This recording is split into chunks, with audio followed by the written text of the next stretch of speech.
What makes film feel different or unexpected? One way is through subvert genre, taking what we expect from a type of film and flipping it on its head.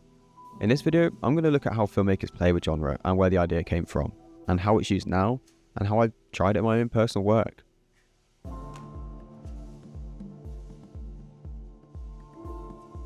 What does it mean to subvert genre? Well, genres can help us figure out what kind of story we're watching, whether it's horror, comedy, romance, or drama. According to Gillian Rose, genre is a way of classifying visual images into certain groups. Images that belong to the same genre share certain features.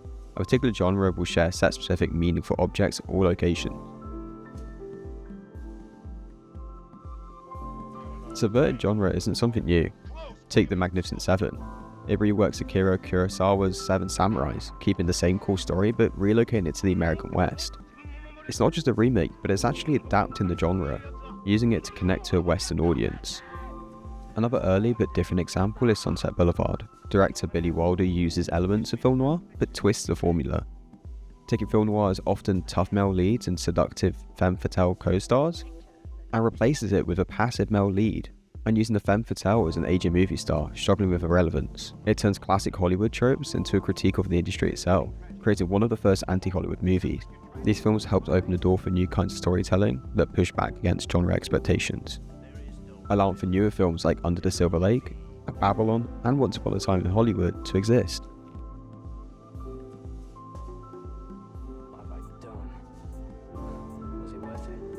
With so many films being made nowadays, genre subversion shows up all over the place.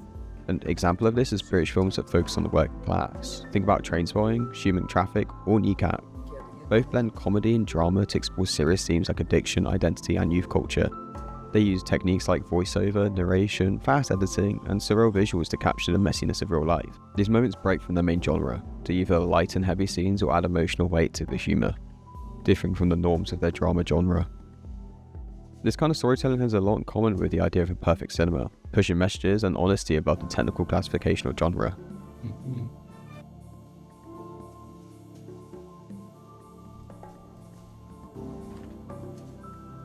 Using this technique in my own film, I tried to do something similar. I use narration to speak directly to the viewer and making the message more personal and clear.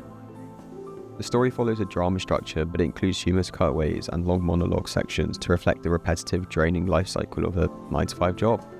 Cutaways helped break up the pace and add some breathing room, whilst also push the social political messaging. Like Imperfect Cinema, I wanted the film to feel raw and real, more like a conversation rather than a performance. Subverting genre made it easier for me to balance the serious topic whilst allowing me to experiment with my own creative freedom. And, on the plus side, keeping the audience entertained.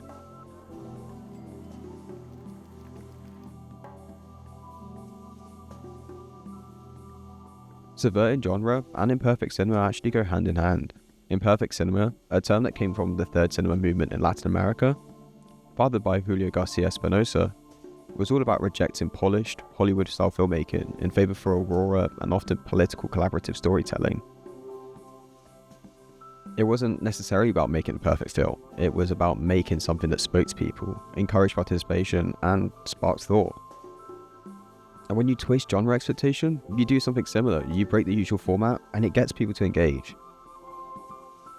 In my film, I use genre subversion to create a space for commentary, and to almost shift the viewer into the experience of the story.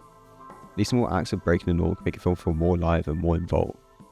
Together, genre subversion and imperfect cinema can work together to create a really powerful tool, especially for new filmmakers, where people can swap out props whenever they want to. If you're making an action film and you need a gun, and it's too expensive, just swap it out. Put a banana in it instead. Make it something different, make the audiences laugh, and just surprise them. For example, in Flying a High Noon, we didn't have enough money to make what we wanted to for the West genre, so we thought we'd switch it up and make something different. Use what we had lying around and make a seagull costume out of scratch. It worked brilliantly, and you know what, I'm glad we didn't change a thing. Subverting genre is amazing. And without subverting genre, you get the same old film. My own personal thought, I think subverting genre is brilliant. It allows films to evolve over time and become something bigger. I've had enough.